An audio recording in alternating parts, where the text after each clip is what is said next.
വിമാനത്തിലെ പ്രതിഷേധക്കാരെ ആക്രമിച്ച case EP. ജയരാജന് തിരിച്ചടി. ഇൻഡിഗോ വിമാനത്തിൽ യൂത്ത് കോൺഗ്രസ് പ്രവർത്തകരെ മർദ്ദിച്ചെന്ന കേസിൽ CPM നേതാവ് ഇ.പി. ജയരാജനെതിരെ അന്വേഷണത്തിന് ഉത്തരവിട്ട കോടതി. ഇ.പി. ജയരാജന് ക്ലീൻ ചിറ്റ് നൽകി പോലീസ് സമർപ്പിച്ച റിപ്പോർട്ട് തള്ളിയാണ് കോടതിയുടെ നിർണായക നടപടി. സംഭവത്തിൽ വിശദമായ അന്വേഷണം നടത്തി റിപ്പോർട്ട് നൽകാൻ കോടതി പോലീസിന് നിർദ്ദേശം നൽകി. Thiruvananthapuram judicial first class magistrate കോടതിയുടേതാണ് നടപടി. 2022 ജൂൺ 13 കേസിനാസ്പദമായ സംഭവം.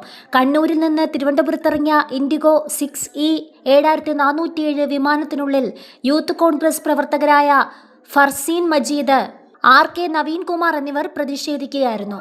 അന്ന് മുഖ്യമന്ത്രിക്കൊപ്പം വിമാനത്തിലുണ്ടായിരുന്ന ഇ.പി. ജയരാജന്റെ പരാതിയിൽ വലിയതുറ പോലീസ് വധശ്രമത്തിന് കേസെടുത്തു. Farzeen Majeed, Naveen, Sudeep James, Youth Congress vice പ്രസിഡന്റുമാരായിരുന്ന ശബരിനാഥൻ എന്നിവരാണ് പ്രതികൾ. എന്നാൽ വിമാനത്തിൽ മുദ്രാവാക്യം മുഴക്കുക മാത്രമാണ് ചെയ്തതെന്നും ഇ.പി. ജയരാജനാണ് തങ്ങളെ ആക്രമിച്ചതെന്നും ചൂണ്ടിക്കാട്ടി ഫർസീൻ മജീദും നവീൻ കുമാറും നൽകിയ പരാതിയിൽ ജയരാജനെതിരെയും കേസെടുത്തിരുന്നു. അതേസമയം തനിക്കെതിരെ അന്വേഷണം നടത്താനുള്ള കോടതി ഉത്തരവിൽ പ്രതികരിച്ച് ഇ.പി. ജയരാജൻ രംഗത്തെത്തി. കോടതി പറഞ്ഞതിന്റെ വിശദാംശങ്ങൾ നോക്കിയ ശേഷം മാത്രമേ പ്രതികരിക്കാനാകൂ എന്നാണ് ഇ.പി. ജയരാജന്റെ പ്രതികരണം.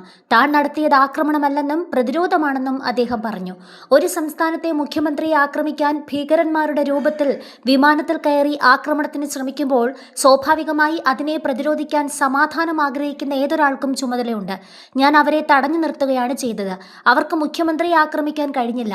ആ സംഭവത്തിൽ പിന്നീട് അന്വേഷണം നടത്തി യൂത്ത് കോൺഗ്രസ് പ്രവർത്തകർക്കെതിരെ നടപടിയെടുത്തിരുന്നു, ഇ.പി. ജയരാജൻ പറഞ്ഞു.